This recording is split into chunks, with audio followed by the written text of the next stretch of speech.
Flex तो पढ़ लिया, फ्लेक्स में हमने ये भी पढ़ लिया कि वो कौन सी थोड़ी इंपॉर्टेंट प्रॉपर्टीज हैं जिसके थ्रू हम काम करते हैं, आपको ये तो याद होगा। लेकिन अभी तक हमने कोई कंटेंट उससे नहीं छेड़ा, तो कंटेंट का के ऊपर इस्तेमाल नहीं किया। हमें ये अभी तक नहीं दिखा कि भैया फ्लेक्स बॉक्स चले है, लेकिन ये इस्तेमाल कहाँ होगा, कैसे होगा। अब जैसे वो डब्बे डब्बे बनाए गए वहां पे तो होगा नहीं, से कोई भी वेबसाइट आपसे डब्बे डब्बे नहीं बनवाएगी, कोई वेबसाइट आपसे चेस बोर्ड तो सारी नहीं बनवाएंगी, तो उसका एक्चुअल यूज है कहाँ। तो आज ये थोड़ा देख लेते हैं, और जो बच्चे नए थे वो जरा दोबारा देख लें कि इस तरह से फिर से हम लोग स्टार्ट से HTML CSS लिख रहे हैं। तो बीच में अगर कोई आपको सवाल है तो आप पूछ सकते हैं। ठीक है, तो index.css एक अदद हम लोग तस्वीर कहीं से उठा लेते हैं, हमें तस्वीर की बड़ी जरूरत पड़ेगी, ये मजे की नहीं है।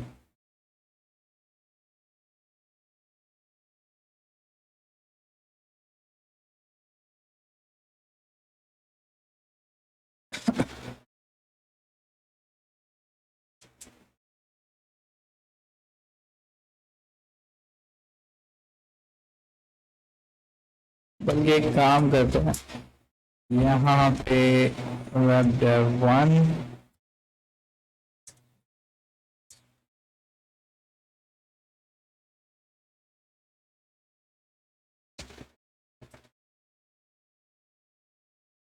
चले, ये कोई किसी ने तस्वीर डाउनलोड की हुई है, मुझे नहीं पता कौन है ये, और ये ऐसे क्यों लग रहा है कि समंदर से क्या है, लेकिन चलो इसकी कोई इस्तेमाल कर लेते हैं।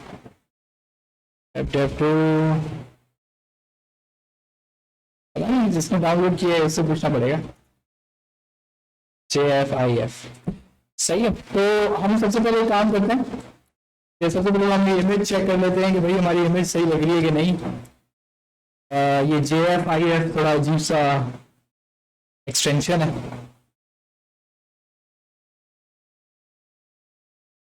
तो हमें दिख रहा है कि इमेज अटैच हो गई है, सही है। तो इसका मतलब ये इमेज सही है, तो इसको भी हम रखते हैं। अब जरा ये देख लें कि कंटेंट या जो भी हम वेबसाइट बनाने चाहते हैं उसका तरीक़ेकार क्या होता है, हम शुरू कैसे करते हैं, सही है। तो सबसे पहले तो आप लोगों को याद होगा कि हम लोग नेविगेशन बार हमने बनाया था, वो एक पहला कंपोनेंट ही होता है हर वेबसाइट का। तो उस पर टाइम ज़ाया करना फजूल है, क्योंकि पहले भी एक दफ़ा वो करवा चुके हैं, तो वो वीडियोज में ऑलरेडी है आपके पास। तो हम लोग क्या करेंगे, थोड़ी देर में वही नेविगेशन बार इस पेज पे कॉपी पेस्ट कर देंगे, तो काम हमारा वहीं पे बन जाएगा। हम डायरेक्टली नीचे वाले कंटेंट पे फोकस करते हैं जहां पे हमें फ्लेक्स इस्तेमाल करना है। बात समझ आ रही है किसकी? नेविगेशन बार की। हाँ,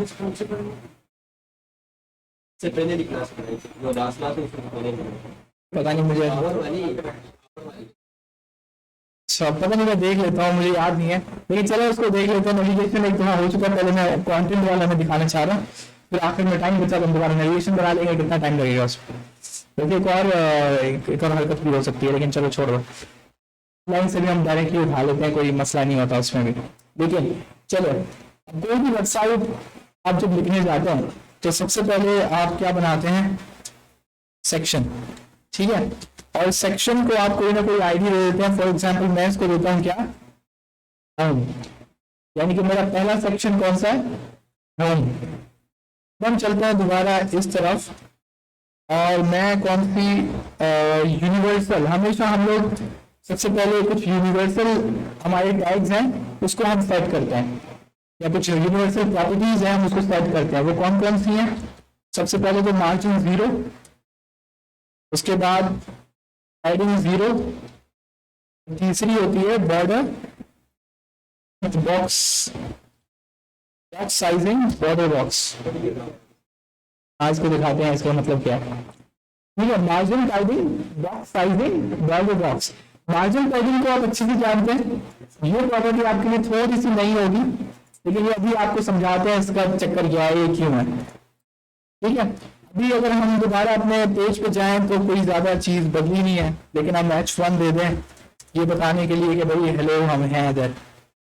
ठीक है, तो इससे पता लग रहा है भाई हम लोग लाइव तो हैं। उसके बाद अब पहला हमने क्या बनाया, सेक्शन। तो जब भी हम सेक्शन बना लेते हैं उसके बाद जो भी पहला जो टैग हम बनाते हैं वो हमेशा नॉर्मली जो बनता है एक डिव, और उसकी क्लास नॉर्मली आपको क्या नजर आएगी, कंटेनर। नॉर्मली आपको यही सीक्वेंस दिखेगा, प्रोफेशनल जितनी भी वेबसाइट्स आप देखेंगे उसका आपको पैटर्न यही दिखेगा। तो सबसे पहले एक सेक्शन होगा, कभी कभी वो सेक्शन ही बनाते डिव की आईडी दे देते हैं, सही है, लेकिन मुझे कहीं लगता है सेक्शन अच्छा लगता है कि ये सेक्शन है। उसके बाद डिव क्या है, कंटेनर। डिव कंटेनर के अंदर देखिए मैं बनाना क्या चाह रहा हूँ, ये एक बहुत पॉपुलर वेबसाइट बनाने का, एक वेबसाइट के सेक्शन का एक तरीकेकार है, बहुत पॉपुलर है, हर जगह इस्तेमाल होता है। उसमें मैं करना ये चाह रहा हूँ कि मेरे उल्टे हाथ पे एक तस्वीर हो और उसके सीधे हाथ पे कुछ टेक्स्ट हो, सही है। ज्यादातर आपको वेबसाइट्स में यही अरेंजमेंट दिखती है। तो या तो इमेज, बैकग्राउंड इमेज भी देनी मुझे साइड में देनी है, कंटेंट है मेरा, तो वो हीरो इमेज आप जिसकी बात कर रहे हैं वो स्लाइडर होता है, मैं उसकी बात नहीं कर रहा हूँ। मैं कह रहा हूँ कि सिंपल मुझे एक इमेज चाहिए और उसके साइड में मुझे कुछ टेक्स्ट चाहिए। ठीक है, आई थिंक अगर हमें मुझे याद नहीं है, एक अभी हमने रिसेंटली वेबसाइट बनाई है एक कंपनी के लिए और उसमें भी ये तकरीबन सेम हमने यही चीज फॉलो की हुई है पूरी वेबसाइट। इसमें हो रहा है कि कभी तस्वीर इधर होती है, टेक्स्ट वहाँ होती है, तो थोड़ा नीचे जा रहे टेक्स्ट वहां चली जाती है, तस्वीरें आ जाती है, सेक्शन ऐसे बदलते रहते हैं। तो शुरू करते हैं। पहले हमने कौन सा डिव बनाया, कंटेनर। एक और बनेगा डिव डॉट इमेज कंटेनर, सही है। इसके बराबर में बनेगा डिव डॉट कंटेंट। ये बात समझ आ रही है, एक तरफ मेरे पास इमेज का मैंने डिव बना लिया, दूसरी तरफ मैंने कंटेंट का डिव बना लिया। इमेज के कंटेनर में मेरे पास सिंपली इमेज आ जाएगी मेरी, और इमेज आपको पता है कौन सी है जो मैंने लगाई थी पहले। उसके बाद अभी मैं कंटेंट में इसको एक तरह H1 दे देता हूँ, लेट्स से कि मैंने अपना नाम दे दिया, ठीक है। H3 में मैं इसको दे देता हूँ फुल स्टैक डेवलपर, और P में मैं इसको दे देता हूँ लॉरेम एप्सन, ठीक है। इसमें कोई सवाल, कोई इशू? अच्छा, मतलब कोई मुश्किल काम नहीं किया है, बहुत सिंपल से बस टैग्स लिखे हैं और बस प्रॉपर्टी कोई लगाई नहीं है, सवाल वो यूनिवर्सल। अगर हम अपनी वेबसाइट पे जाएंगे तो हम देखेंगे कि जो कंटेंट मैंने लिखा है वो एक दूसरे के ऊपर आ चुका है, लेकिन अभी किसी भी तौर पे कोई वेबसाइट तो नहीं दिख रही, ठीक है। अब जरा इसको, अब देखिए CSS यही है कि आपको जरूरत के मुताबिक प्रॉपर्टीज इस्तेमाल करनी है जो आपने पढ़ी है, अपने कंटेंट को इस हिसाब से रखना है जैसा आपने सोचा था। तो आप बस थोड़ा दिमाग में सोचते जाते हैं कि अच्छा मुझे इमेज यहाँ लानी है, मुझे टेक्स्ट यहाँ लाना है, और आप CSS की प्रॉपर्टीज इस्तेमाल करते चले जाते हैं। तो सबसे पहले तो इस इमेज की मुझे को ठिकाने लगाना बहुत बड़ी है, सही है। इसका एक सिंपल तरीका क्या है कि मैं यहाँ पर कंटेंट इमेज, ये समझ आया किसी को? पेरेंट चाइल्ड डॉट कंटेंट किधर है? डॉट कंटेंट ये रहा। मैं कह रहा हूं कि बल्कि मैंने गलत किया है, इमेज कंटेनर। तो इमेज कंटेनर के अंदर क्या है? इमेज, सही। तो मैं इसको रेफरेंस दे रहा हूँ इमेज कंटेनर का इमेज। मैं डायरेक्टली इमेज भी लिख सकता था, लेकिन आप समझते हैं दूसरी एक से ज्यादा इमेज आई तो ये प्रॉपर्टीज पूरी लग जाएगी, तो मैं ये नहीं चाहता। मैं चाहता हूँ सिर्फ इमेज कंटेनर के अंदर जो इमेज है उसके अंदर ये हो। अगर आप अभी तो एक सेक्शन है आपका, जब सेक्शंस बदलते हैं ना तो हम नॉर्मली यूज करते हैं, समझिए कि होम सेक्शन के अंदर इमेज कंटेनर है, उसके अंदर इमेज है, उस पर मुझे प्रॉपर्टी लगानी। मेरे पास एक सेक्शन है तो फिलहाल मुझे इसकी जरूरत नहीं है। सेक्शन में मैंने आईडी दी है, तो सेक्शन को हम आईडी से पहचानते हैं कि कौन सा सेक्शन है। देखिए सबसे पहले एक और चीज मैं भूल गया हूँ यहाँ पर, हैश होम जो कि मेरी आईडी है सेक्शन की, सबसे पहले हम इसको हाइट देंगे 100 BH, क्योंकि मैं चाहता हूँ कि मेरा जो सेक्शन है वो कितना, उसकी हाइट हो 100 BH। इसको आप सब समझ रहे हैं कि मैंने क्यों किया है, क्योंकि इसके अंदर अब जो भी चीजें आएंगी उनको एक सर्टेन हाइट मिलेगी, तो इनको कोई भी हाइट नहीं थी। तो आपको ये बात पता है कि बहुत सारी प्रॉपर्टीज काम ही नहीं करती अगर हाइट नहीं होती। सही, हाइट हम 100% दे देते हैं तो कोई काम नहीं करती, तो हमें इनका जो इसके चाइल्ड है उसमें जब मैं कोई साइज सेट करूंगा तो वो काम करेगी। तो मैंने हाइट दे दी 25%, तो वो काम करेगा क्योंकि उसके सेक्शन को क्या मिला 100 BH। अब जरा एक काम करते हैं, सबसे पहले वो इस इमेज पे हम लोग नॉर्मली क्या करते हैं, विड्थ 100% और हाइट 100%। तो कुछ फर्क आया, थोड़ी छोटी हुई, लेकिन अब इस स्क्रीन में समा गई है। इसकी वजह समझ आ रही है, क्योंकि दिल वहां से स्टार्ट हो रहा था, इमेज कंटेनर यहां तक आ रहा था, तो मैंने IMG को क्या दे दिया 100%। 100%। तो इसमें जो अपना पेरेंट है, यानी कि इसका पेरेंट कौन है, इमेज कंटेनर, इसने इमेज कंटेनर की साइज में उठा ली है। ये कोई कन्वेंशन है, नॉर्मली तरीकेकार यही है कि इमेज को हम 100 दे देते हैं ताकि इमेज अपने डिव के अंदर महदूद रहे, फिर हम उस डिव की साइजेस को बदलते रहते हैं। ठीक है, ये तरीकेकार है जो नॉर्मली ऐसे फॉलो होता है। डायरेक्टली IMG की साइजेस को चेंज नहीं करते। उसकी वजह यह है कि जब आप उसको रिस्पॉन्सिव बनाने जाएंगे तो उसमें आपको मसले मसाइल पेश आएंगे, लेकिन अगर आप डिव को रिस्पॉन्सिव बना देते हैं तो वो अपने अंदर जो उसकी इमेज है वो भी ऑटोमेटिकली रिस्पॉन्सिव बन जाती है। सही है, तो इससे आपको लग रहा है कि थोड़ी अब कुछ वेबसाइट बेटर हुई है कि इमेज तो अपने कंट्रोल में आई। तो फाइनली चलते हैं अपने, अब देखिए ये हुआ हुआ इमेज ऊपर है नीचे, तो बात समझ आ रही है, क्योंकि वो एक पहला डिव है, वो एक दूसरा डिव है। तो ये काम किसका था, इसको मैनेज करना स्लैक्स का था। तो सबसे पहले हम एक काम करते हैं, ये एक कन्वेंशन है जो कि मैं नॉर्मली फॉलो करता हूं।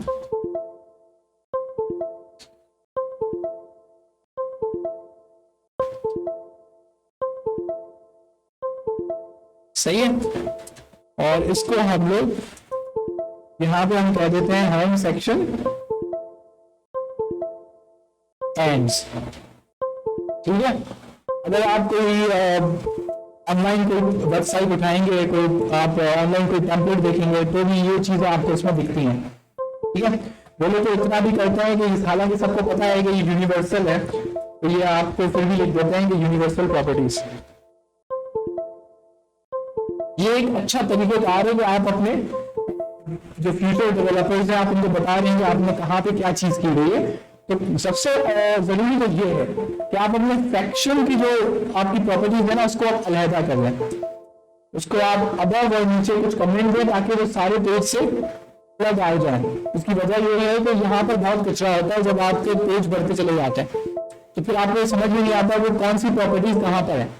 इससे कम से कम आपको ये आइडिया हो जाता है अच्छा मुझे कहाँ चेंजेस करनी है अबाउट में, तो अबाउट का सेक्शन पे चले जाते हैं। सही, तो अब अच्छा, अब सवाल ये रहता है कि मैं फ्लैग्स लगाऊंगा कहाँ पे लगाएंगे?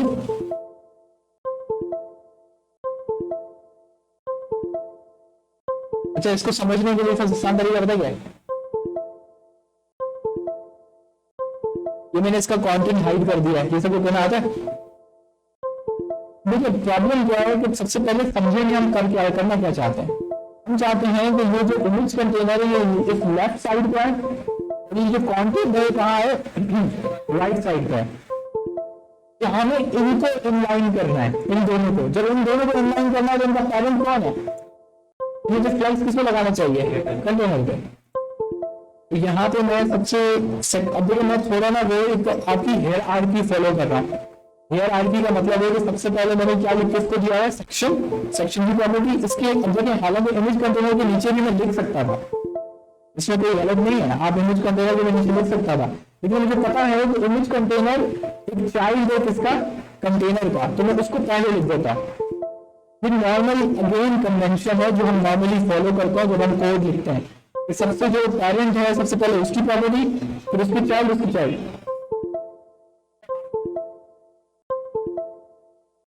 बाहर जाए, जल्दी बाहर जाए, मैं उसको बुला दूंगा अंदर से।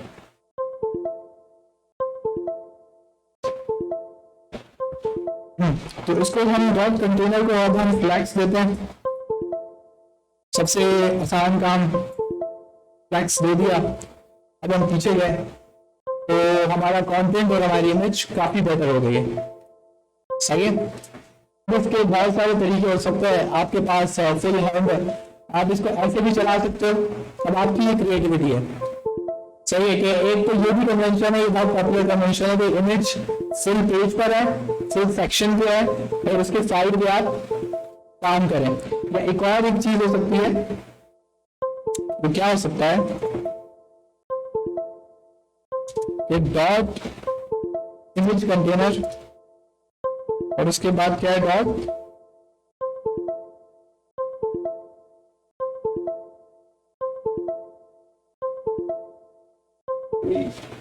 किसी कंप्यूटर की आवाज आ रही है, इसको बंद कर दो।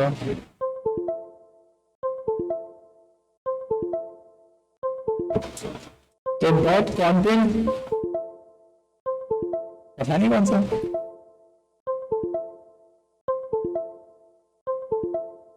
चलो। तो इमेज कंटेनर, तो अभी आपने रिसेंटली एक प्रॉपर्टी पढ़ी थी, उसका नाम क्या था, फ्लैग्स। फ्लैग्स, इससे क्या होगा, रेशियो बन गया। और मैं इनको क्या रेशियो दिया है, 1:1। 1:1 का क्या मतलब है, इक्वल इक्वल, बराबर बराबर। तो एग्जैक्टली दोनों को कितना मिल गया, बराबर बराबर स्पेसेस मिल गई हैं। यहां पर एक और अब आपके पास एक प्रॉपर्टी आती है, इमेज कंटेनर की बात करते हैं। तो यहाँ पहले हम कंटेंट को हम देखते हैं।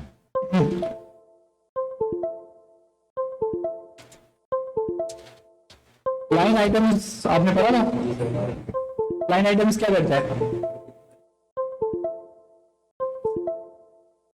दो प्रॉपर्टीज थी, एक जस्टिफाई कंटेंट था, एक अलाइन आइटम्स था। दोनों क्या क्या करती हैं,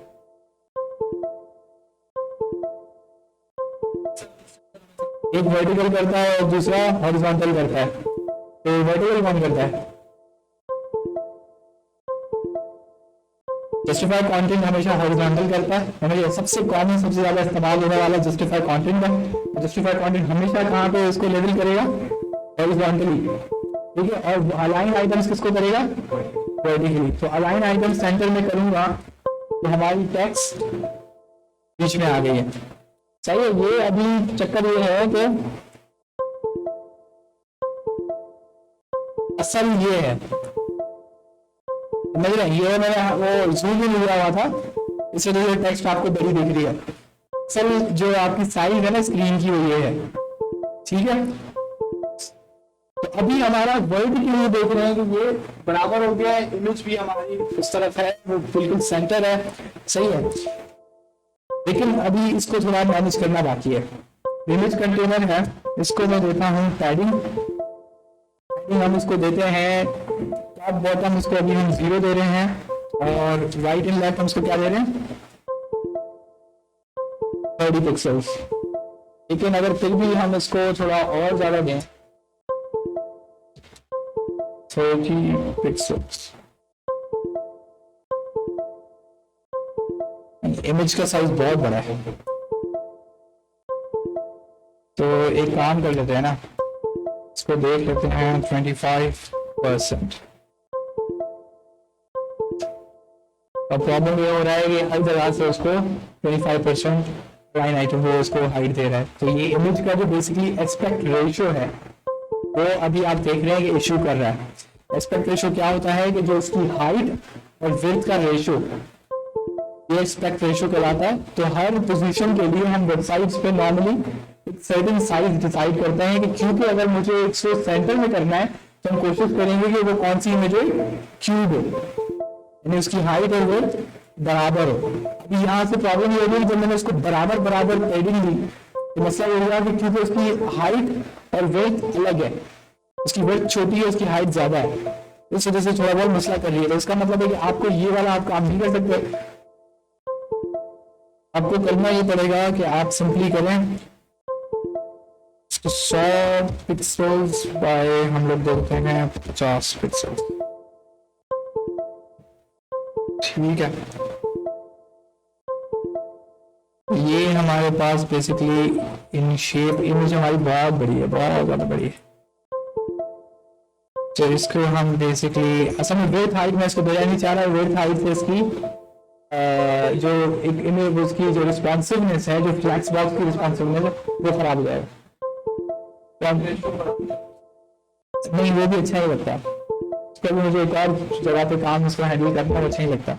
लेकिन इमेज को देख लेते हैं थोड़ी देर में, अभी जितनी है उसको इतना ही रखते हैं, थोड़ा हम टेक्स्ट को ध्यान देते हैं, ठीक है।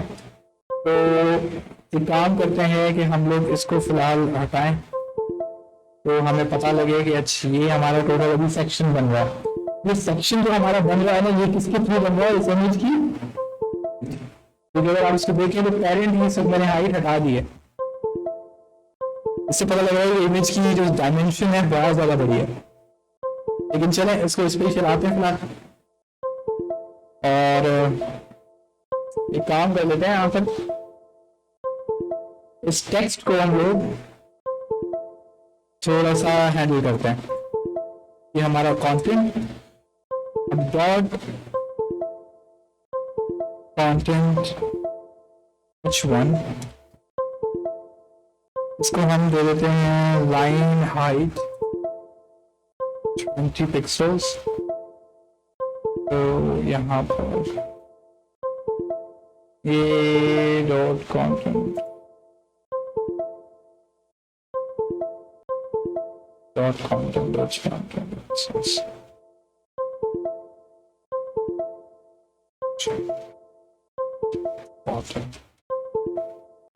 सही है। बेसिकली मैं चाह रहा हूँ कि जो मेजर हेडिंग है ये थोड़ी ऊपर नजर आए, बाकी का कंटेंट थोड़ा सा नीचे है। ये बेसिकली मेरा एक तरीका था इसका। और यहाँ पर हम लोग इसको दे देते हैं पैडिंग, पैडिंग टॉप बॉटम इसको 0 रखते हैं, बाकी इसको 30 पिक्सल्स दे देते हैं। आई थिंक और ज़्यादा हो तो बेटर रहेगी, 60 कुछ बेटर है, लेकिन नहीं 80 दे देते हैं। हाँ अब कुछ बेटर है। अब ये हमारी इमेज, ये हमारी टेक्स्ट, अब वो थोड़ी सेंटर अलाइंड है, अप डाउन बॉटम से भी एक सेंटर अलाइंड है, ठीक है। अभी लेकिन मसला सिर्फ ये हो रहा है कि हमारी इमेज कुछ ज्यादा ही बड़ी है, इस वजह से टेक्स्ट जो है बहुत छोटी छोटी सी दिख रही है, लेकिन इसको अभी देख लेते हैं। इसके बाद अभी हम लोग ये करते हैं कि यहाँ पर एक और चीज होनी चाहिए, और वो है हमारा एक बटन। और बटन में मैं इसको दे देता हूँ रीड, ठीक है।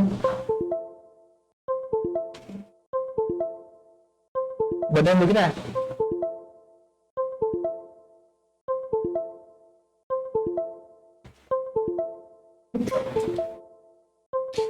इस बटन की हमें स्टाइलिंग सेट करनी होगी क्योंकि ये तो बहुत बेकार सा बटन लग रहा है कुछ, ठीक है। अब इसको हम कैसे कर सकते हैं, क्या क्या लगा सकते हैं। सबसे पहले तो डॉट कंटेंट बटन का हम लोग बैकग्राउंड कलर दे देते हैं ब्लू, सही है। अभी फिक्र ना करें, बहुत ही कोई बेकार लग रहा है, लेकिन बॉर्डर मैंने दे दिया नाम, हाँ क्या करते हैं, ऊपर से ना थोड़ा सा ये सिल्वर कलर का बॉर्डर होता है, मुझे वो अच्छा नहीं लगता, तो मैं नॉर्मली हटा देता हूँ। आपकी मर्जी है, आप अपना दे सकते हैं।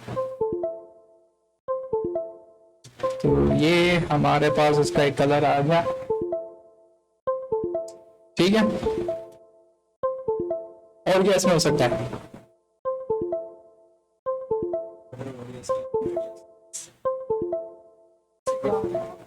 कैसे आउटलाइन में कहाँ पे आपको लगाई आउटलाइन में?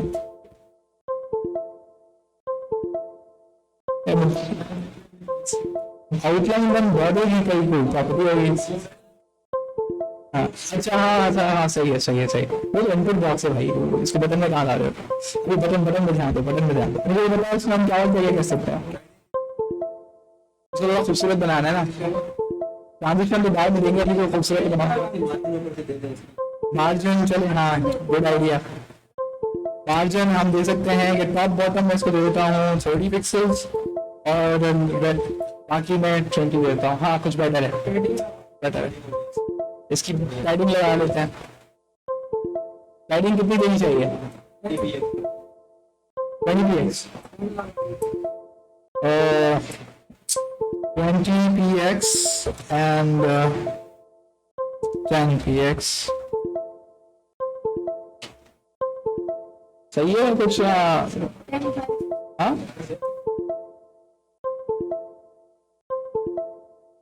तो इसको कर देते हैं हम लोग 10।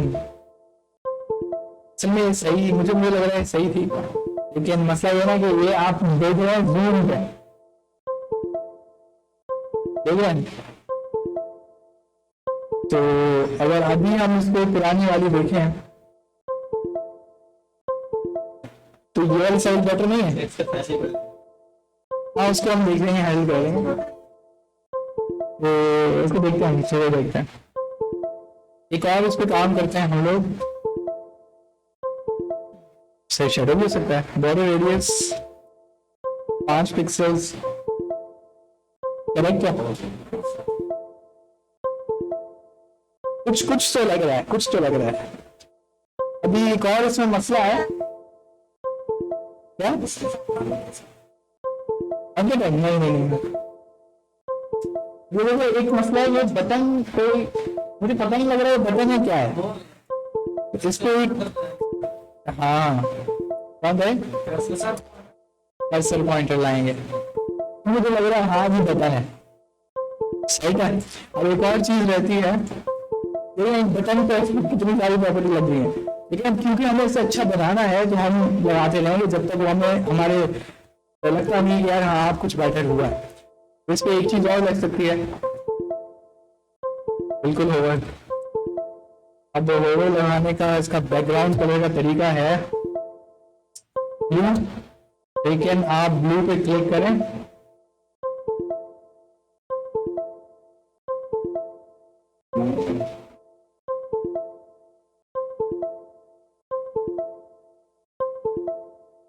सही है। थोड़ा सा डार्क कर दिया मैंने कलर को, लेकिन इसको चेक करते हैं, सही है। एक काम करते हैं, इसकी फॉन्ट वेट होल्ड करते हैं, सही है। एक और चीज इसमें हो सकती है,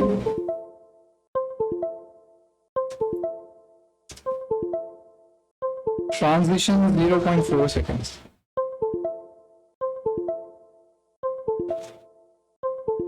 सही है। कुछ तो बना है, कचरे से लेके कुछ तो बन गया है, पहले तो बिल्कुल ही कचरा था, लेकिन चलो। और हाँ किसी ने कहा कि यहाँ पे बिल्कुल इसका साइज थोड़ा सा हमें बड़ा लग रहा है, लेकिन क्योंकि टेक्स्ट छोटा है तो उसकी वजह से हमें फील हो रहा है, और वहां से इमेज बहुत ज्यादा बड़ी है, इस वजह से हमें थोड़ा जो बटन है अजीब सा लग रहा है। लेकिन चलें इसको फिलहाल लेके चलते हैं।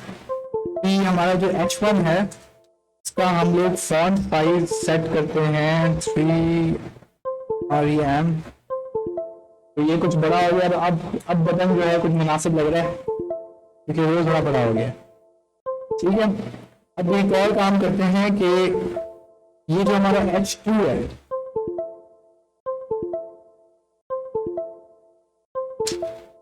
H2 का जो मार्जिन बॉटम है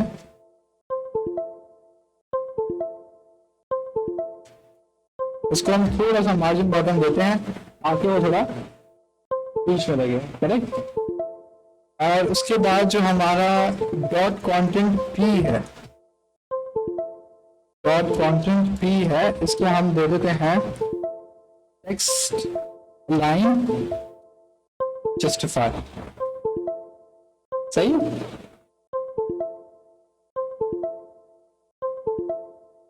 और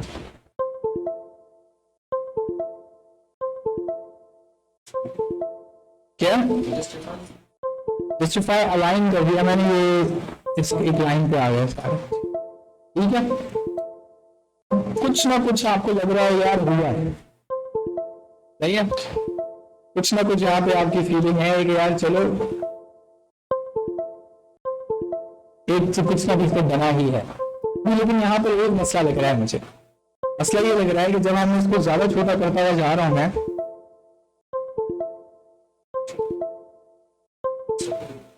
हाँ, लेकिन प्रॉब्लम ये है कि मैं इसको अगर इमेज को एक सर्टेन हाइट में रोक नहीं देता हूं ना, तो वो भी मेरे लिए कुछ फायदेमंद नहीं है। उसकी वजह ये है कि क्योंकि इमेज अगर मैं थोड़ी बड़ी रखता हूं तो अगर मेरी मोबाइल का साइज होता ही छोटा है तो क्या फायदा, ये तो वैसे ही लगेगा कि मेरी टेक्स्ट इतनी इतनी हो जाएगी अगर मैं इमेज को थोड़ा बड़ा कर देता हूँ। इसका क्या हाल होगा?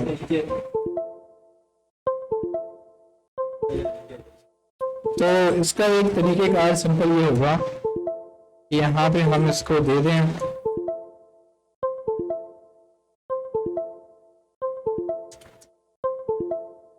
इसको मैं देता हूँ मैक्स विड्थ 768px और इसका हम देते हैं फ्लेक्स डायरेक्शन, फ्लेक्स डायरेक्शन क्या दें इसको, बल्कि इसको वो कर लेते हैं डिस्प्ले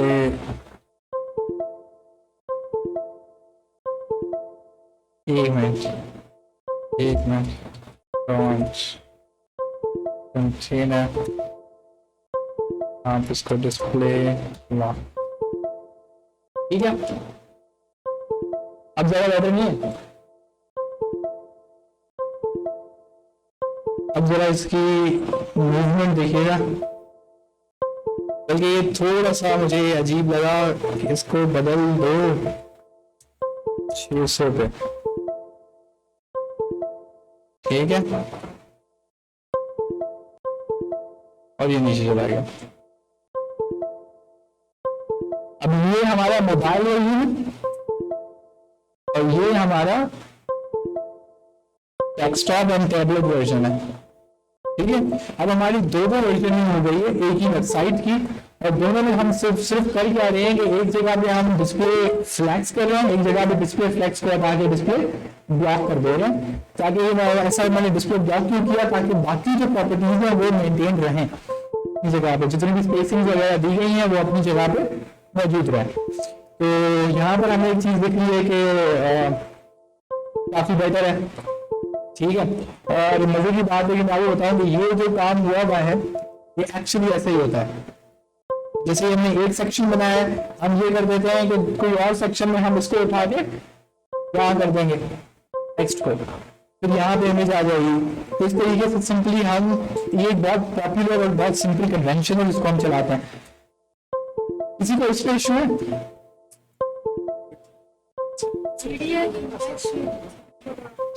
मीडिया जो ये तो ऐसा जिसको मीडिया पहली बार देखिए, देखिए होता क्या है। अब ये जो न्यू प्रॉपर्टीज अब आ रही हैं, क्योंकि आपका कोर्स तकरीबन CSS का एंड है, तो मैंने कहा था कि बीच में कुछ न्यू प्रॉपर्टीज आएंगी जब हमें उसकी जरूरत पड़ेगी। तो अब मीडिया की प्रॉपर्टी बहुत पॉपुलर प्रॉपर्टी है जो हम इस्तेमाल करते हैं रिस्पॉन्सिव डिजाइन के लिए, ठीक है। हम बिल्कुल वर्जन ही अलग बनाते हैं मोबाइल के लिए, डेस्कटॉप के लिए। ऐसा हम क्यों करते हैं? क्योंकि हम नहीं चाहते कि यार हम बहुत सारी चीजों को मेंटेन करते रहे, इसकी हाइट ऐसे कम हो ऐसे बढ़े, ये बहुत मुश्किल काम है और बहुत मतलब इसमें एरर के चांसेस ज्यादा है। इससे बेटर ये है कि आप मोबाइल का अलग वर्जन बना लें और डेस्कटॉप का अलग वर्जन बना लें। जब आप CSS में ये प्रॉपर्टी लिखते हैं ऑर्डर मीडिया, ये CSS समझ जाता है कि ये तब वो लगाएगा जब ये वाली कंडीशन फ्री हो जाएगी। जब ये वाली कंडीशन ट्रू होगी तो ये वाला कोड चलेगा, वरना नहीं चलेगा। इधर कंडीशन में क्या दी है? Max width. अब इसके दो मेजर यूजेस हैं, एक तो मैक्स विड्थ होता है, दूसरा मिनिमम विड्थ होता है।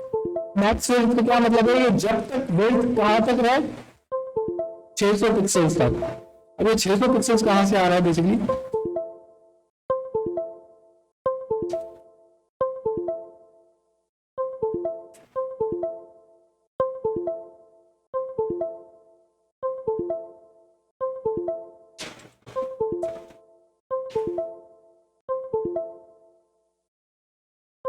ये एक वेबसाइट है, आप गूगल पे लिखेंगे स्क्रीन साइजेस, तो आपको पहली यही वेबसाइट मिलेगी, सबसे पॉपुलर है और सबसे आसान है।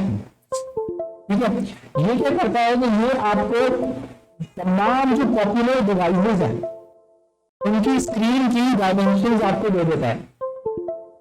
सही है, जितने भी आपके पॉपुलर डिवाइसेस हैं, तो ये आप अब इसको देख सकते हैं कि बेसिकली ये इसका क्या मतलब है कि विड्थ अलग है और फिजिकल साइज अलग है। तो फिजिकल साइज बेसिकली आपने देखा ब्लैक कलर का थोड़ा सा हल्का किसी मोबाइल में डायल होता है गूगल साइड से, ये फिजिकली उसकी डायमेंशन अलग होती है, लेकिन उसकी जो एक्चुअल स्क्रीन है उसकी डायमेंशन कभी थोड़ी छोटी होती है। तो ये बेसिकली ये बताने की कोशिश कर रहा है कि काम का जो डायमेंशन है वो ये है, एक तो विड्थ और दूसरी सबसे ज्यादा इंपॉर्टेंट विड्थ होती है, हाइट पूरी मैनेज हो जाती है। सही है, तो अगर आप इसको देखें तो सबसे कम से कम इसकी विड्थ है एप्पल आईफोन 3GS और इसकी क्या विड्थ है 320 पिक्सल्स। लेकिन हम लोग एप्पल आईफोन 3GS को कंसीडर नहीं करते क्योंकि बहुत पुराना सेलफोन था, हो गया, ठीक है, अब ये इतना ज्यादा यूज नहीं होता। उसके बाद अभी कौन सी चल रही है लाइन, 480। तो हम नॉर्मली मोबाइल में 500 पिक्सल्स जो है वो अपने दिमाग में रखते हैं कि जो 500 पिक्सल्स है वो मोबाइल का साइज है। यहाँ पे मैंने मैक्सिमम विड्थ क्या दी है 600 पिक्सल, यानी कि मोबाइल देखिए कहां से शुरू हो रहा है 480 से, तो ये 600 पिक्सल्स और 640 एप्पल आईफोन SE जो है ये आया हुआ, ठीक है। ये बेसिकली टिपिकल आपके मोबाइल का मैक्सिमम एक साइज है, मोबाइल तकरीबन यहीं तक ही जाता है, इससे आगे नहीं जाता, ठीक है। ये हम कंसिडर कर लेते हैं कि 600 पिक्सल्स जो है वो तकरीबन हमारे स्टैंडर्ड साइज है जो कि मोबाइल का है, ठीक है। हम लोग नॉर्मली तीन, जब भी कोई वेबसाइट बनाते हैं उसके तीन हम लोग वर्जन बनाते हैं। सबसे पहला वर्जन उसके मोबाइल का, तो जो उसकी विड्थ तकरीबन कहां से शुरू होती है वो 480 पिक्सल से लेकर 640 पिक्सल तक जाती है, ठीक है। उसके बाद शुरू होता है 640 से 768 तक। 768 ये मैजिक नंबर क्या है, 768 जो ज्यादातर जो आपके टैबलेट्स हैं उनकी जो मैक्सिमम जो हाइट हम लोग कंसिडर करते हैं वो 640 पिक्सल से लेके 768 पिक्सल तक होती है। 768 पिक्सल से लेके आपका जो डेस्कटॉप साइज है वो 2200 पिक्सल तक जाता है। 1600 एवरेज ले लेते हैं हम लोग, जो भी डिजाइनिंग कर लेते हैं 1600 पे कर लेते हैं। 1600 एक एवरेज है, अगर आपकी वेबसाइट 1600 पे सही दिख रही है तो यकीनन वो 1400 से लेकर 2200 के बीच वाली स्क्रीन जो बहुत अच्छी दिखेगी, ठीक है। ये हम लोग एक सर्टेन एक समझ लिया असम्पशंस लेते हैं, क्योंकि हम मैं जाके हर स्क्रीन साइज में उसको चेक नहीं करूंगा, ठीक है ना। कुछ आपकी स्क्रीन साइज है जिसको चेक हो सकता है, उसको चेक करने का सबसे आसान तरीका ये है, जब आप इंस्टॉल में जाते हैं तो ये कौन सा है, अच्छा क्रोम में ये बिल्कुल इधर होता है, क्रोम में बिल्कुल राइट लेफ्ट हैंड साइड में होता है, ये मोज़िला फायरफॉक्स है तो मैंने लेफ्ट हैंड साइड में दिया हुआ है। ये बेसिकली ये आपको थोड़ा सा मोबाइल दिख रहा है, ये आपको डेवलपर टूल्स FTI ये खोलना भी सबको आता है, ठीक है। इसमें ये आपको एक ये लोग चॉइस देते हैं कि आप अपनी मर्जी का स्क्रीन साइज लगाएं और अपनी वेबसाइट को चेक करें कि आपकी वेबसाइट कैसी दिख रही है, ठीक है।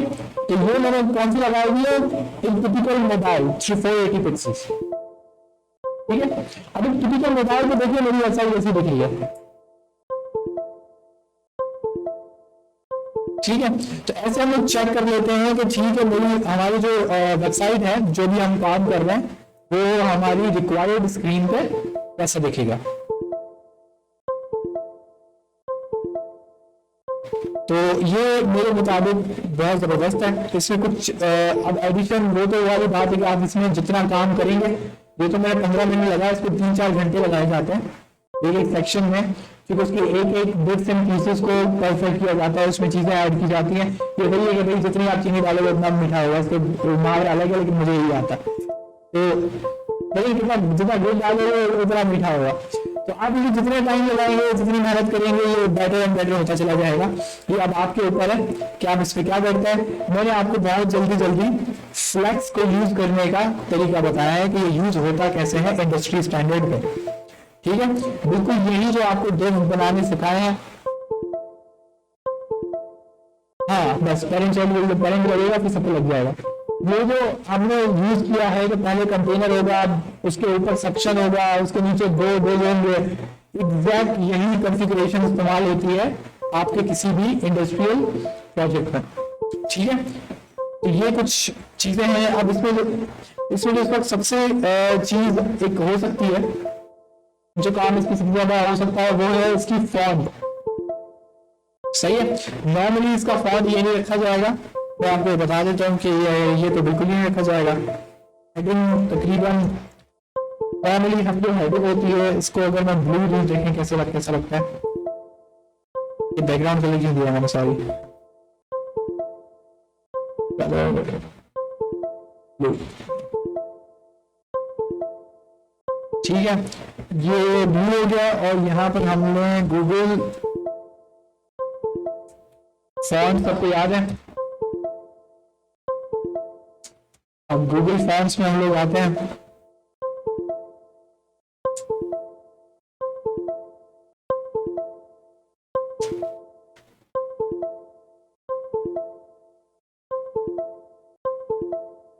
और यहां से हम लोग कोई भी एक अच्छा सा अपनी हेडिंग के लिए फॉन्ट चूज कर लेते हैं, क्योंकि हेडिंग हमारी सबसे ज्यादा इंपॉर्टेंट होती है। और मजे की बात है कि इस वक्त मुझे ऐसा दिख नहीं रहा है जो लगाया जाए। चाइनीज लगा दें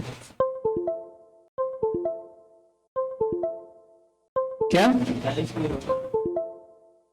यार, कोई इधर से उठाए तो बेटर नहीं है, ताकि ये भी आपका टेस्ट हो जाएगा ना जो हमने ये पढ़ा था।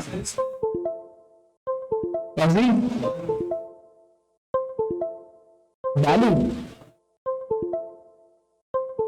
अच्छा, कोई भी नहीं है क्या? टाइम्स न्यू रोमन तो वो है।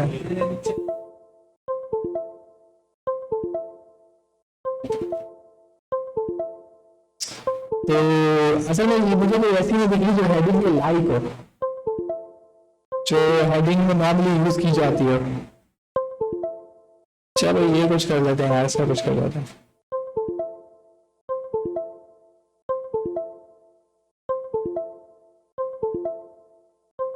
ठीक है, तो हमने यूज अच्छा पहले से किसी ने चूज की हुई है।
ठीक है, तो खैर जैसा कि कहा गया, इस पे जो टेक्स्ट है, नॉर्मली जब हम काम कर रहे होते हैं तो उस पर अच्छा खासा मेहनत लगती है, जो सिर्फ टेक्स्ट है। तो इसका फॉन्ट, इसकी फॉन्ट साइज, इसका font weight, line height, letter spacing और आपका ये वर्ड स्पेसिंग, ये सारी जो चीज़ें हैं ये हैंडल की जाती हैं। इसको ऐसे ही हम नहीं छोड़ देते कि हमने जो डिफॉल्ट था वो हमने लिख दिया। सही है, अच्छा खासी प्रॉपर्टी सिर्फ इसके लिए इस्तेमाल होती हैं। लेकिन आगे चल के मैं आपको बूटस्ट्रैप एक लाइब्रेरी पढ़ाऊंगा। बूटस्ट्रैप में क्या होता है कि ये सारी चीजें वो खुद हैंडल कर लेते हैं। आपको एक क्लास नेम ऐड करनी होती है, तो वो क्लास नेम आप ऐड करते हैं, पीछे सब कुछ ऑटोमेटिकली हो जाता है। तो वो हम आगे चल के पढ़ेंगे। तो इससे काम बहुत स्पीड से होता है, बहुत ज्यादा स्पीड से होता है। आपकी ये जो समझ लेंगे, ये मैंने फ्लैक्स लगाई है, ये जो काम किया है मैंने, इसको समझ लेंगे 30 मिनट लगे। अगर मैं इसको बूटस्ट्रैप करता तो मुझे 15 मिनट भी नहीं लगता, क्योंकि बूटस्ट्रैप बहुत स्पीड दे देता है आपको। और दूसरी मजे की बात है कि वो हाईली रिस्पॉन्सिव है। ये जो मीडिया का काम मैंने यहाँ पे खुद किया है, वो खुद ही वो कर लेता है। तो वो बहुत पावरफुल चीज है। तो वो जब ये CSS लेकिन कंप्लीट हो जाएगी, हम फिर आपको बताएंगे, क्योंकि अगर हमने पहले वो बता दी तो आप असाइनमेंट वगैरह कुछ भी नहीं करेंगे। क्या बूटस्ट्रैप लगा के बोलेंगे सर ये तो हो गया नहीं, पहले CSS।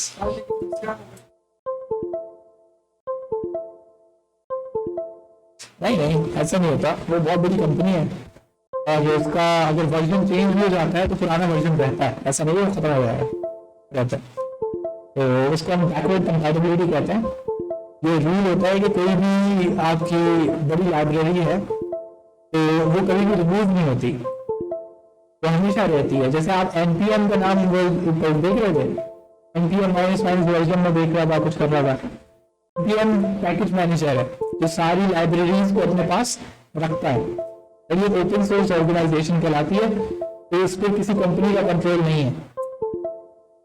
ये बहुत सारी कंपनीज का एक मजमा है जो इसको हैंडल करती है, चलाती है। तो ये सारी लाइब्रेरीज जो ओपन सोर्स लाइब्रेरीज हैं, इनको वो हैंडल करता है। अगर इवन अगर वो कंपनी बंद भी हो जाए तो कम से कम जो ये लोग इस्तेमाल कर रहे हैं वो तो मुसीबत में पड़ जाएंगे। इस वजह से वो लोग, ये लोग खुद उसको अपने पास अपलोड कर लेते हैं। और इवन अगर आप वर्जन चेंज की, अभी चल रहा है बूटस्ट्रैप 5, अभी कुछ टाइम पहले 6 महीना पहले बूटस्ट्रैप 4 तक था। 4 और 5 में बहुत फर्क है। तो अब आप डायरेक्टली जब उसको इंस्टॉल करेंगे तो आपके पास 4 और 5 आ जाएगा, 4 नहीं आता। तो 4 आपको उसको बताना पड़ता है @5 4 कि भाई 4 दो। और लेकिन अगर आप @4 लिखेंगे तो आपको @4 आएगा। तो उसका मतलब है कि वो मैंने अपने पास वो सेव रखा है कि भाई तुम अगर 4 इस्तेमाल करना तुम 4 कर लो, है ना, नॉर्मली जो बोल रहे होते हैं। तो वेल ये आपका समझ लें कि हमने फ्लैक्स डब्बे में पढ़ा था। आज हमने फ्लैक्स कोई एक्चुअल चीज पे लगा के देखा है, जो कि वेबसाइट में भी हमें दिखती है। इसके बाद हम एक और चीज पढ़ेंगे जिसको हम ग्रेड कहते हैं। ठीक है, ग्रेड समझ लें कि आखिरी एक CSS का पार्ट है। इसके बाद आप एक कंप्लीट वेबसाइट बनाने के काबिल हो जाएंगे। तो ग्रेड पढ़ने के बाद हम लोग इसी वेबसाइट को, हो सकता है कि इसको कंटिन्यू कर लें हम लोग, या हम कोई और वेबसाइट बना लेंगे, ऐसी कोई कंटिन्यू कर देंगे, नीचे और सेक्शंस लगा देंगे जिसमें हम लोग ग्रेड भी इस्तेमाल कर लेंगे। तो एक ही वेबसाइट में आपके फ्लैक्स भी इस्तेमाल हो जाए, आपकी ड्यूरेबिलिटी इस्तेमाल हो गई। और बाकी सारी प्रॉपर्टीज जो आप देख रहे हैं वो तो शोल्डर में आ ही रही है, ये colour, background colour, margin, padding, ये तो आ ही रहा है। ठीक है, अच्छा किसी ने उसका सवाल पूछा था,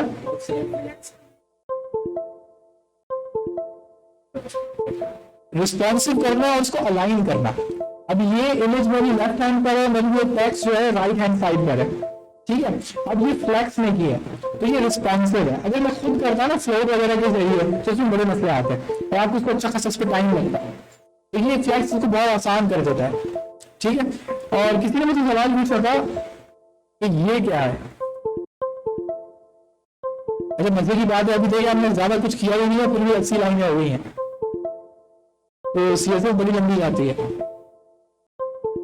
ये वाली प्रॉपर्टी बॉक्स साइजिंग बॉक्स, ये कर्सर वाली तो सबको समझ आ रही होगी, तो बहुत आसान थी, कर्सर पॉइंटर, तो ताकि बंदे को पता लगे कि भाई ये बटन है। तो बॉक्स साइजिंग क्या करता है, आपने अगर एक चीज देखी हो कि जब मैं नेविगेशन बार बना रहा था तो जब मैंने उसको पैडिंग दी तो पूरा का पूरा बॉक्स यूं बना हो गया, याद है? इसमें होगी शायद, नेविगेशन मुझे याद नहीं मैंने किसमें लिखी थी।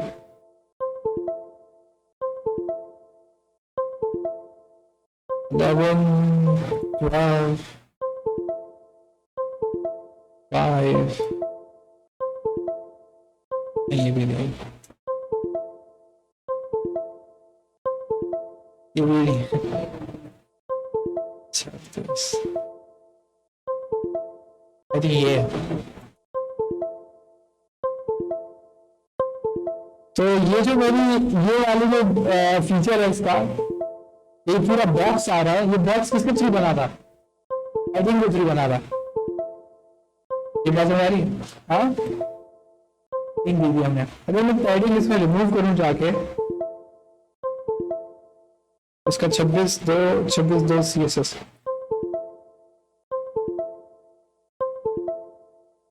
इस पैडिंग को मैं रिमूव करूं तो उसकी पूरी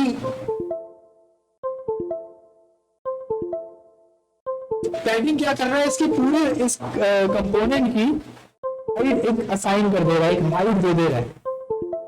ठीक है, तो हम नॉर्मली जब एक पूरी वेबसाइट बनाना चाहते हैं ना तो हम इस चीज को पसंद नहीं करते। हम चाहते हैं कि जो हम हाइट दें, जो हम विड्थ दें, वो वहीं पे रहे। इसका मतलब है कि आप जब भी पैडिंग देंगे तो वो डब्बा बड़ा हो जाएगा। बड़ा होने का मतलब है कि उसकी विड्थ और हाइट बदल रही है। ये बात आप समझ रहे हैं? उसकी विड्थ और हाइट बदल रही है, हम अलग से नहीं दे रहे, वो खुद बदल दे रहा है, क्योंकि उसको जगह नहीं मिल रही। देखिए क्या मसला, इसको अंदर पैडिंग देने के लिए कोई जगह ही नहीं है, क्योंकि इसकी बाउंड्री बिल्कुल अंदर कंटेंट से चिपकी हुई है। जब मैं उसको पैडिंग दे रहा हूँ तो उसको जगह नहीं मिल रही, तो वो क्या कर रहा है, वो हाइट बढ़ा दे रहा है। ठीक है भाई, तुम्हें 20 पिक्सल की पैडिंग चाहिए, मैं देता हूँ, लेकिन हम कर कह रहे हैं कि वो हाइट बढ़ा फिर 20 पिक्सल की पैडिंग दे, क्योंकि उसके अलावा उसके पास कोई चारा ही नहीं। तो ये वाला जो अब इसका काम है ना, ये कभी कभार हमारे खिलाफ चला जाता है। ऐसा ये होता है कि जैसे कि ये हमारी जो वेबसाइट थी, इसकी कुछ डायमेंशन है, इसकी कुछ डायमेंशन है। जब मैं इसको फर्स्ट के लिए पैडिंग देता तो ये इधर निकल जाता, मैं इसको पैडिंग देता इसकी तरफ घुस आती, समझ रहे? क्योंकि इसकी जो डिव है इसकी बिल्कुल बाउंड्री पर, तो जब मैं इसकी डिव को मैं दूंगा पैडिंग तो वो क्या करेगा, वो अपनी विड्थ बढ़ा देगा। तो ये हमारे समझ लें कि हमारे फेवर में बात नहीं है। तो हम क्या करते हैं, हम इसको दे देते हैं ये वाली प्रॉपर्टी बॉक्स साइजिंग बॉक्स। ये कहता है कि भाई पैडिंग दोगे तो डब्बे के अंदर ही दोगे, उसकी हाइट और विड्थ नहीं बढ़ाओगे। इसको हम लोग चेक कर लेते हैं, इधर हम लोग लगा देते हैं बॉक्स साइजिंग बॉर्डर बॉक्स।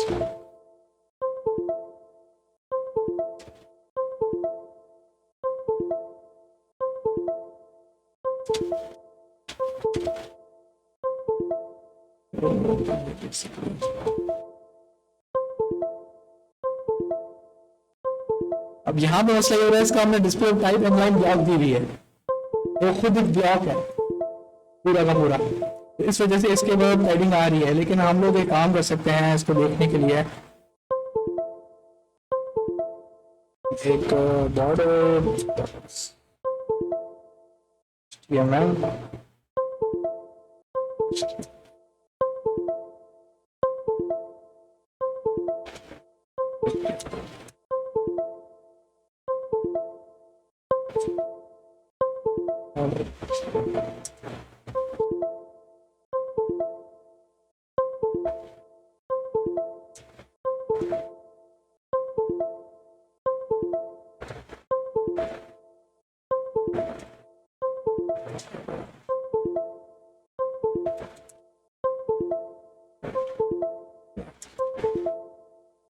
ठीक है।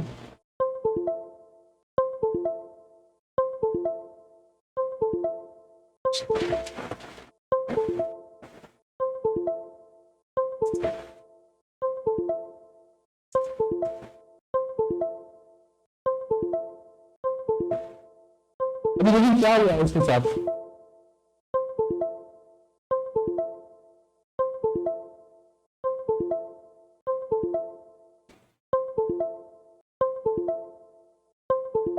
जब इसकी पैडिंग है, पैडिंग से पहले उसके पास क्या था?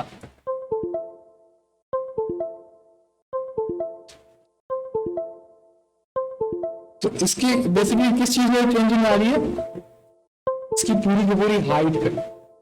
ठीक है, तो ये बेसिकली बॉर्डर बॉक्सिंग जो है ये इसी को कंट्रोल करता है कि ये इसकी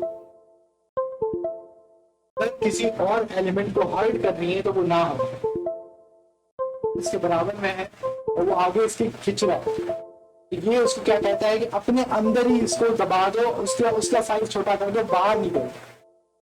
समझ रहे? मतलब उसकी बाउंड्री है वो कहता है वहीं पे फिक्स रहे, उसके जो अंदर जो कंटेंट है ये उसकी विड्थ घटा देता है। तो पैडिंग तो हर हाल में देनी है इसको। तो पैडिंग कहाँ पे देगा ये सवाल। अगर बॉर्डर बॉक्स साइजिंग नहीं होगी तो वो बाहर की जो विड्थ हाइट है वो इतना बढ़ा देगा, अगर आसपास कोई और एलिमेंट नहीं है।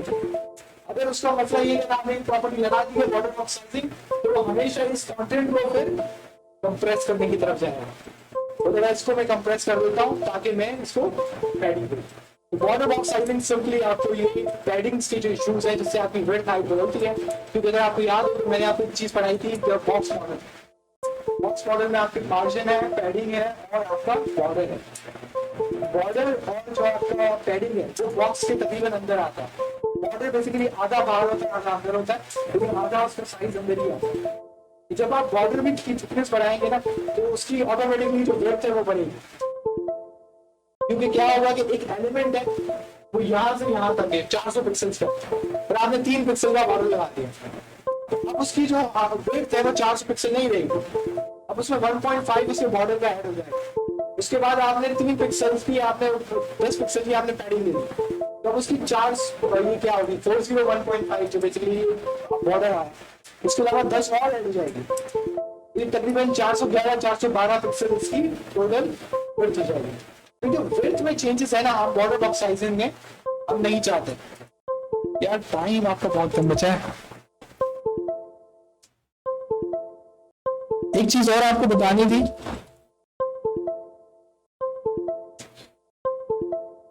यहाँ पे किस किस का अकाउंट है? किसी का अकाउंट है? ये github.com है। आप आज घर जाके क्या करेंगे, आप गिटहब पे जाएंगे और ये क्या GitHub GITHUB, और आप यहां पर आके साइन अप कर लेंगे।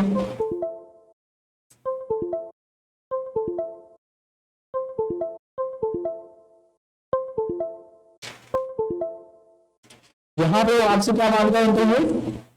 ईमेल। आपकी ईमेल से सब चीज है, ठीक है। अब जहाँ पे आप कुछ भी लिखते हैं .gmail बस लगा के दिखा रहे हैं, सही है। जाहिर है मेरा खुद की जो आईडी है।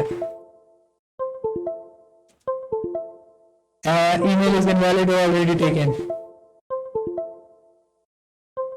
तो अब यहाँ पे मुझे कहेगा क्रिएट अ पासवर्ड।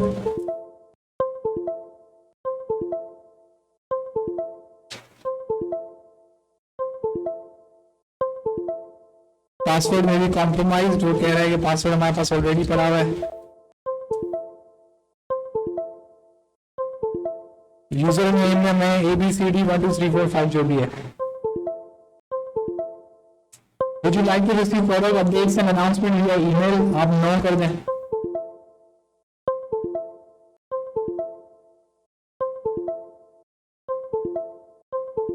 अभी आप छोटा सा आपसे सवाल पूछेगा, क्या पूछ रहा है? Pick the hidden galaxy spiral, basically इसको कहते हैं ये स्पाइरल।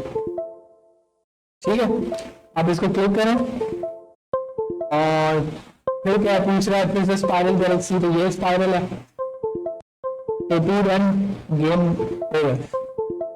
तो हम अब कंटिन्यू करेंगे क्रिएट अकाउंट,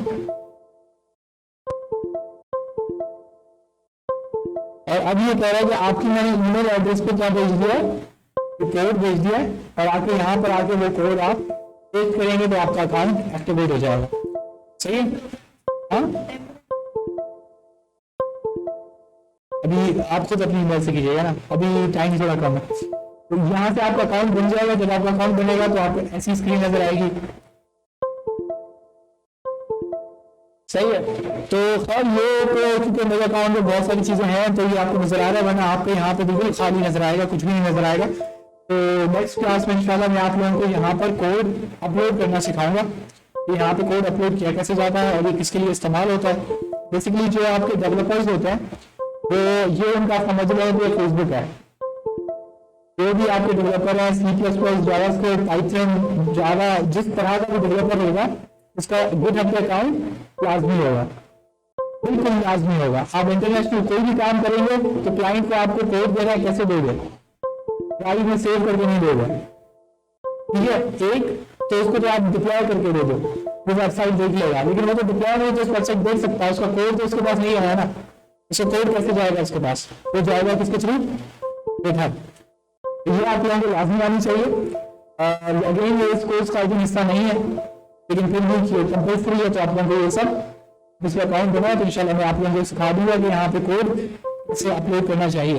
अभी इशू ये है कि आप लोगों को ज्यादा भी कोड शोड होगा नहीं, लेकिन अच्छी बात है कि आपकी आईडी ग्रोथ हो, जब टाइम गुजरेगा तो आपकी आईडी मैच्योर होती चली जाएगी, उस पर टाइम ज्यादा लगेगा। क्योंकि यहाँ पर कहीं पे ना शो हो रहा होता है, अगर आप किसी यूजर की प्रोफाइल पेज पे जाते हैं तो आपको पता लगता है कि कितने टाइम से इस वेबसाइट पर है। तो मेरा सबसे आखिरी कौन सा? 2015। तो मेरा 2015 से इस वेबसाइट पर काउंट है। तो कोई बंदा भी आकर देखेगा ना तो उसको समझ आ जाएगी 2015 से मतलब काम कर रहा है।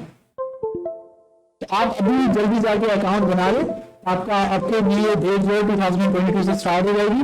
तो इंशाल्लाह आपको जब 2-3 साल गुजर जाएंगे काम करते हुए भी, तो आपका ये गिटहब पे जो भी बंदा आएगा वो उसको पता चल जाएगा कि आपने इस पे काम किया। और दूसरी ये बड़ी इंपॉर्टेंट चीज होती है, इसको हम स्टेटस बोर्ड कहते हैं। देखिए यहाँ पे देखिए जिसपे ग्रीन डॉट ज्यादा नजर आता है, इसका समझ लेंगे वो गिटहब पे उसने बहुत ज्यादा अपलोड किया हुआ।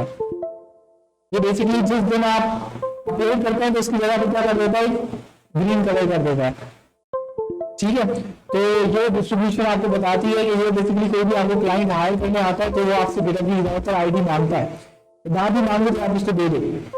अगर वो आकर ये चीज चेक करेगा ना कि यार ये 3-4 साल से बंदा काम कर रहा है और उसका ये जो स्टेटस बोर्ड है पूरा ये ग्रीन हुआ है, तो बोलेगा नहीं ये काम कर रहा है बंदा, ऐसी बात नहीं है चुप करके बैठा हुआ है।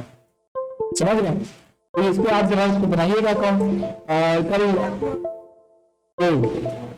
जैसे कि हाँ जैसे ये वाला है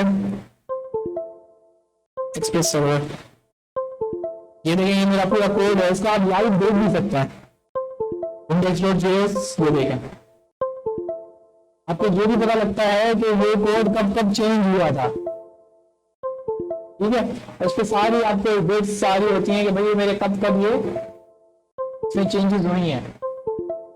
जैसे यहाँ पे मैंने क्लिक किया तो ये मुझे बता रहा है यहाँ पे क्या क्या चेंजेस हुए हैं। शुक्रिया। ठीक है, ये जो राइट हैंड साइड है ये मुझे बता रहे हैं कि मैंने क्या क्या चेंजेस की हैं। ये आपको ये भी बता रहा होता है ये मेरा पुराना कोड था, ये मेरा नया कोड है। ये सारा कोड से इस्तेमाल होता है। बहुत अच्छी वेबसाइट है, आप इसमें जरूर अकाउंट बनाइएगा तो इंशाल्लाह आपको उसका अपलोड करना वगैरह सिखा देंगे। और कल इस पर थोड़ी ज्यादा बात करेंगे, आज नमाज का टाइम हो जाता है।